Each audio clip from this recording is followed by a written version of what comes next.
the early 2000s, a strange incident took place at an all-boys high school in South Korea. Back then, evening self-study sessions officially ended at 10 p.m. Students who wanted to stay longer were allowed to remain at school until midnight. One night, after every teacher and student had gone home, only 4 students were left in the entire building. And that night, something happened that none of them could explain. The 4 friends didn't attend private academies like most of their classmates.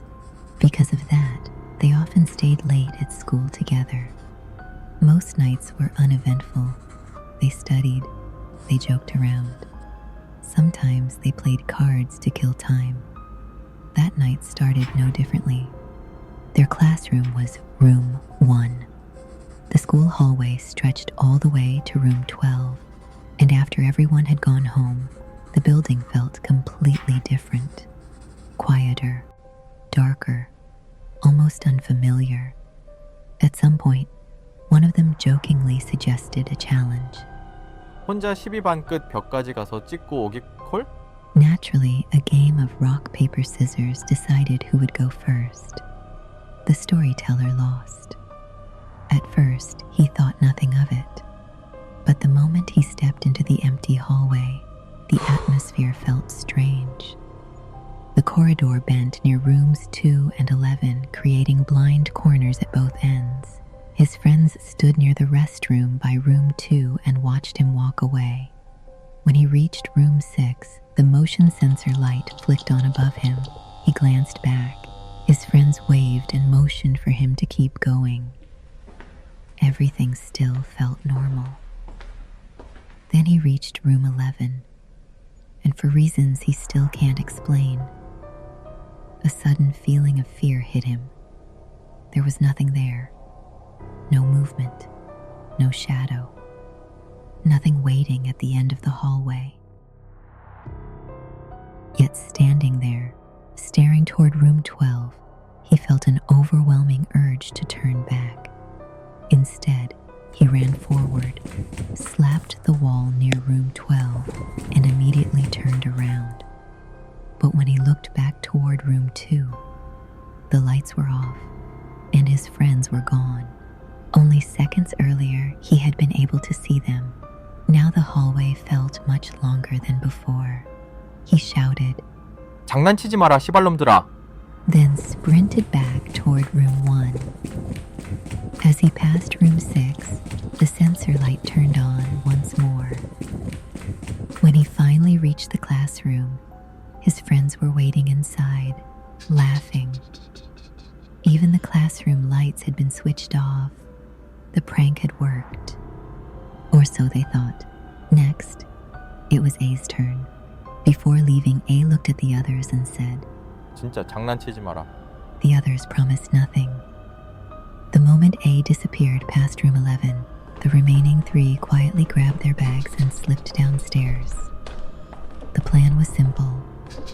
Hide outside and wait for him to panic. At first it was funny. 5 minutes passed. Then 10 minutes. No one was laughing anymore. Normally, A would have come storming down the stairs, cursing at them. But 15 minutes passed. No A. He didn't answer any of their calls. Nothing. The 3 began to feel uneasy. Maybe A was trying to prank them back, so they headed upstairs. But when they reached their classroom, the door was locked. Assuming A had gotten angry and left, they decided to check the faculty office. Before doing that, they stopped by the restroom. And when they stepped back into the hallway, they saw someone standing near room 6. At first, they assumed it was A. But something felt wrong. The motion sensor light above the figure was off, as if it had been standing there for a very long time. One of them shouted. 야, 씨발 뭐하냐? The figure didn't respond. It stood completely still. Then, slowly, it turned its head toward them and just stood there, watching. But something about its height felt wrong. It looked taller than A, much taller, almost impossibly tall, like its head was nearly touching the ceiling.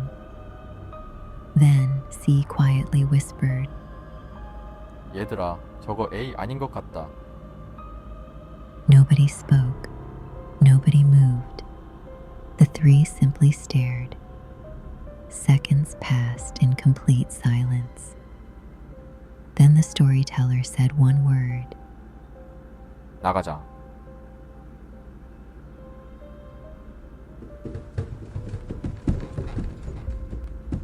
All three bolted toward the school entrance.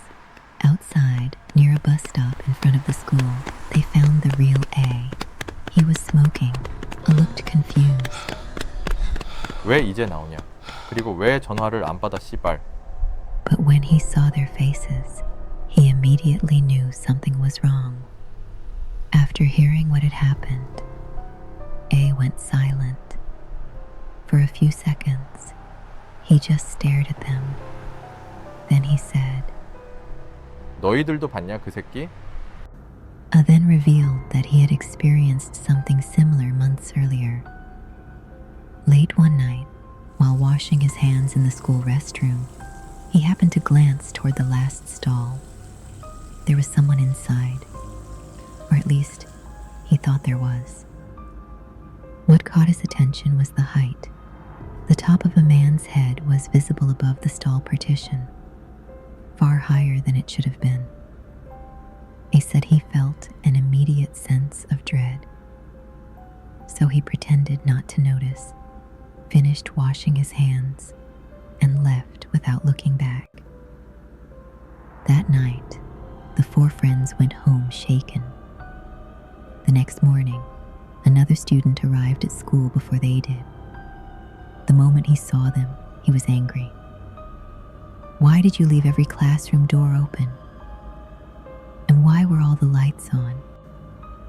The four denied it immediately. That was impossible. The classroom door had been locked when they left. To this day, none of them know what they saw that night. Maybe it was a misunderstanding. Maybe it was a coincidence. Or maybe it was something else entirely. According to the storyteller, after that night, none of them ever stayed at school until midnight again. And whatever was standing in that hallway, it wasn't A.